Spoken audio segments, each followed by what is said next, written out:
to Rochester, New York, and then afterwards I came all the way down here in Baltimore. So I get to see my parents about twice, maybe 3 times every year, if I'm lucky. Which is nice because I have space, and I know high schoolers appreciate space from their parents, but it's also kind of a bummer because as you get older, you start to appreciate what you had growing up. So, for me, I was always involved in the church.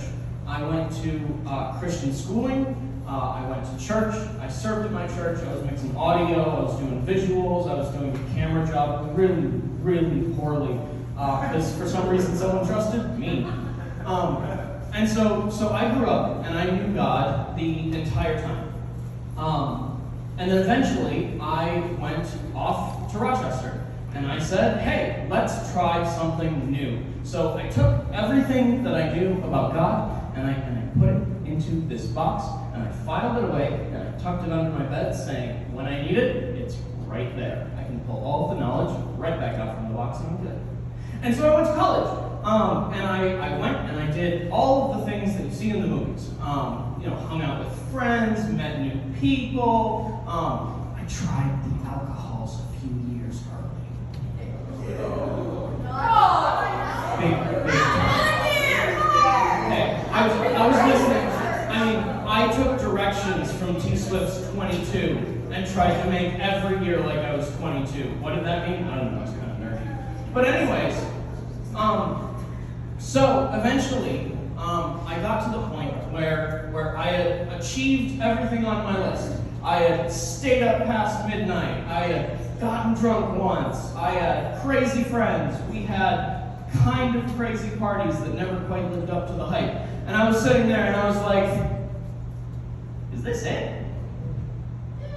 Because there were all of these promises of, life's going to be crazy, college is going to be the best years of your life, it's going to be great. And then I'm sitting there and I'm like, it's fine. It's fine. But is this it? And so I didn't know. And so today we're studying the story of Gideon, and specifically we're studying Israel. And so what Israel did is Israel comes all the way up out of Egypt. They wander around the desert for 40 years. It's super cool time. They fight a bunch of people. It's great. Old Testament stuff. And then they decide, hey, God's cool, but like me, I'm just going to put it in the box over here, and I'm going to try out whatever I want. So we had the Midianites, the Amalekites, all of these ites, all living in the land. And so they were like, hey, let's try their way of thinking. And so they did. So, they would go, and the Canaanites would have these statues that they would build. And they'd be super tall, and they'd all be made out of metal. And so what they do is the statue was a picture of a person sitting down with their hands out. And then what they do is they carve a little hole right at the bottom where they can put a bunch of firewood. And so what they do is the statue of Molech, or Baal, has a cattle head, like a cow. And so they would light the wood under the fire, and that's part of how they worshiped. And so people would go and they're worshiping this thing, and they're having babies and raising family and doing their own thing. And then they go to worship this huge statue. And so as they lit the fire underneath, the statue, which was all made of metal, would heat up, and it would get red hot. And the statue, again, is someone sitting with their hands out. And so what they do is they would take their sacrifices and they would put it on the hands of Molech, and then slowly it would burn and it would cook, and that's how they raised their sacrifices. So they would do animals and sacrifice it. They would do grains and other crops and sacrifice it. But there was one sacrifice that was like the best one. And so what they do is they would take their newborn babies and they would go up to the statue that had been burning for, an hour, 2 hours. The hands are a little charred from everything else that's been there. And it's red hot. And so they would take their little newborn and they would place it right on the hands of the statue.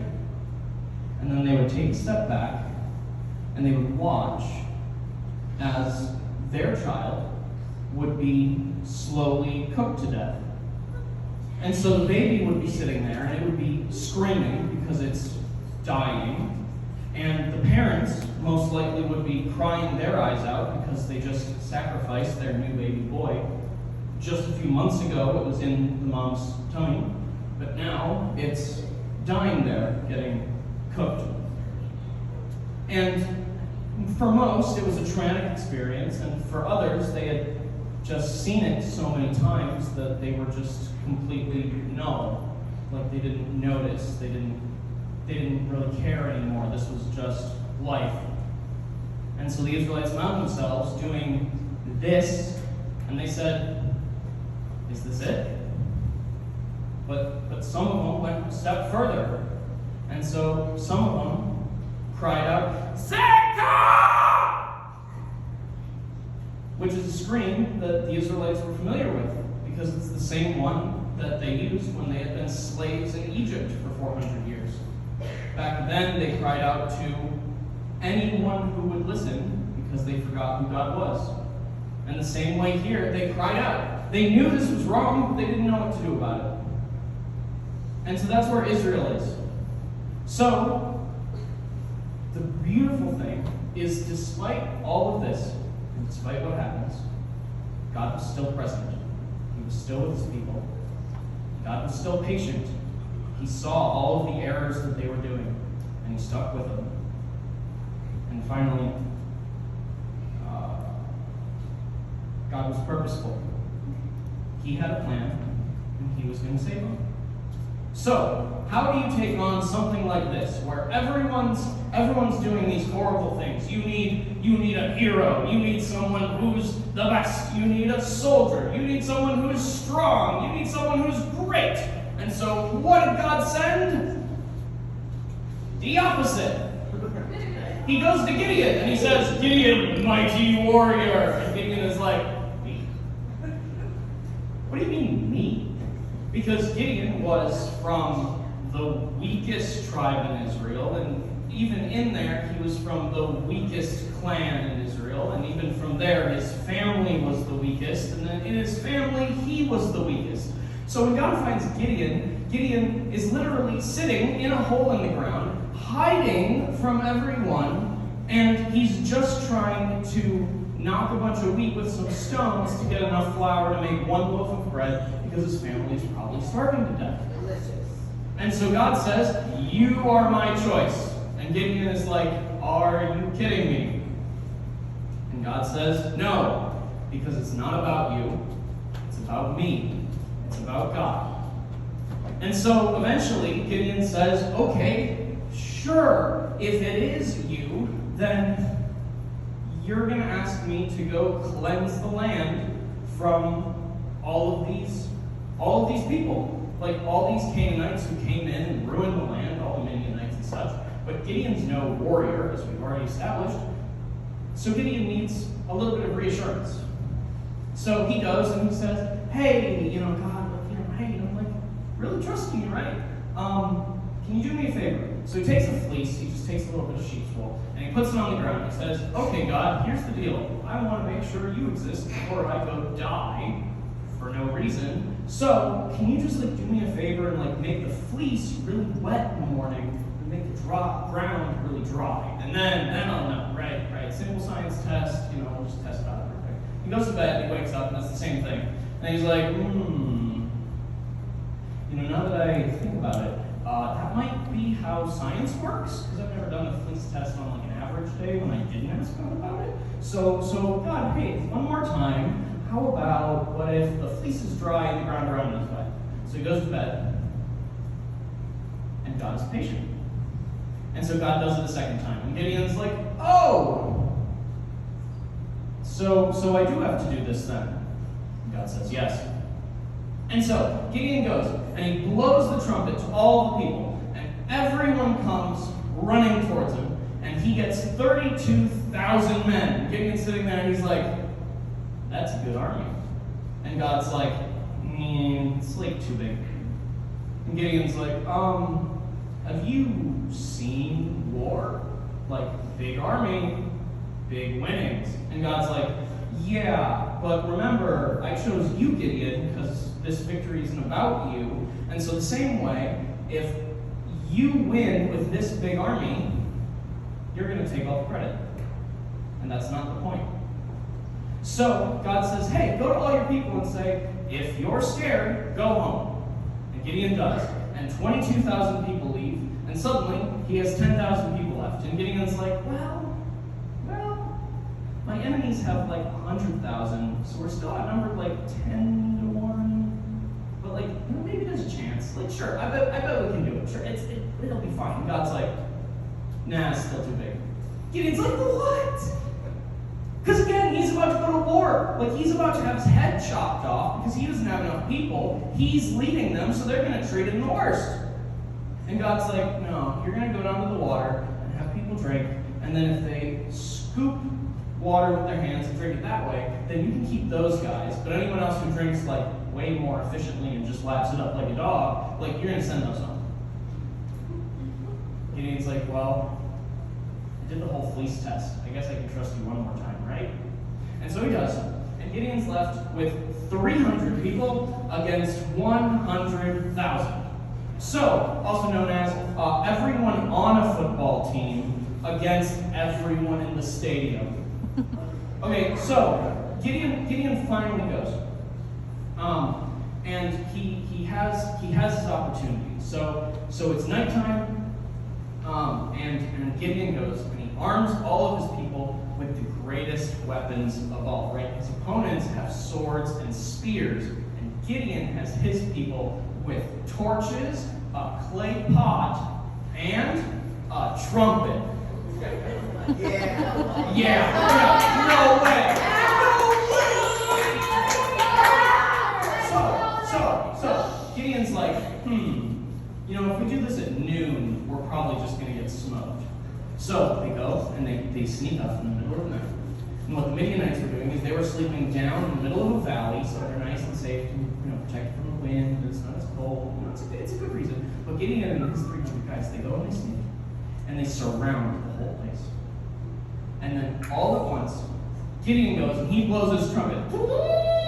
And then everyone takes the clay jars that were sitting over their torches, they take them off and they smash them on the ground and blow their trumpets too. And so suddenly, all of the Midianites are sitting down in this valley. It's dead night because it's like 2 a.m. Even the gamers have gone to sleep by now. And so suddenly, they're woken up by the loudest trumpet ever, and they look around and it's daytime, and they're like, ah! And so they go and they grab the nearest sword to him, and they see another guy right there, and that guy's going, ah! And they're going, ah! And so he stabs him. And so the Midianites, with God's help, just start killing each other. And the Israelites sitting up on the hill are like, hey, what are you doing down there? And so this army of 100,000 people goes and they all slay each other, such that the army of Israel is standing there on the hill after a little while, and they're like, hey, we kind of didn't do anything. Like, they're all kind of dead. Because it wasn't about the army size. So when Gideon and his 299 new best friends go back to their town and they're like, hey, guess what? I didn't do anything, but remember the God that we forgot? The God who told us, hey, love your neighbor, love your enemy, instead of sacrificing your newborn on a metal statue? Yeah, maybe we should trust him. And so, in the same way, bringing it back to me a little bit, when I was in Rochester, God sent me a Gideon. But he was my friend Dan, and he was way better than Gideon. His family was the second best in his clan. And so Dan went, he brought me back to church. So we started going every Sunday, and if that meant sacrificing parties on Saturday, it was probably a good thing. And so we went. Because God is present, even when I was in Rochester, trying my own thing. And God's patient, even when I was doing all of the wrong things. He waited for me. God is purposeful, because he had a plan. And so, eventually, we graduated college and we got back on the right track, just like Israel. And so I moved down here. And so my purposeful moment was that after God was patient, after God sent me to Gideon, he said, hey, guess what? I'm going to make you teach in front of all these kids. Have you ever done it before? Nope. Guess what? You're all scary. Too many eyes. And so, in a way, I've come down to Baltimore with no leadership experience from college. I've never led a group. And now I'm here in students, and I have a life group at my home. And so part of the purpose that God gave for me was to help lead other people. So for you guys now, you get an opportunity, because maybe you're in a place where you're familiar with God and God seems very present. But there's always going to be a time when you're going to be tempted to take everything you've learned and just put it in a box and put it under your bed. But even if you do, God is still going to be patient with you, because he's patient with all of us. And so though I don't recommend putting it under the box, or putting it in the box and putting it under the bed, sometimes that's part of your story. And sometimes that happens. You know, this is a big room. Everyone's going to have a very different story. But no matter what happens, God is still patient. And he's still purposeful. He has an idea for what each of you is going to do with your life. So maybe that's helping kids in the future. Maybe that's helping adults in the future. Maybe you're going to go into the military and be part there. Maybe you're going to just go into your community and sell HVAC units and put a fish symbol on your car. Maybe one person is going to ask you about it one day. Maybe you get the chance to share with that one person. Maybe that's all your purpose is. But I can't say that, because sometimes I'm not going to be present. And a lot of times I'm not patient. And I don't know what your purpose is. But God does. And so today, we're going to go into our small groups. And you'll have an opportunity to think about what this means in each of your individual stories. Because everyone's story boils down to this, because no one's perfect. And God's patient with all of us. And all of us, so even the adults, are still trying to find our purpose in the world. All right, let me pray together. Lord, thank you for this day. Thank you for this night. And thank you for this youth group. There are so many hearts here that want to know you, that want to love you, that care for you. And so many people who are looking for where you're going to take them. Whether it's college, whether it's work, whether it's the military. We don't know the future. But help us to trust in you who does. Because you will always guide us to where you want us to be whenever we put our trust and our faith in you. In Jesus' name, amen.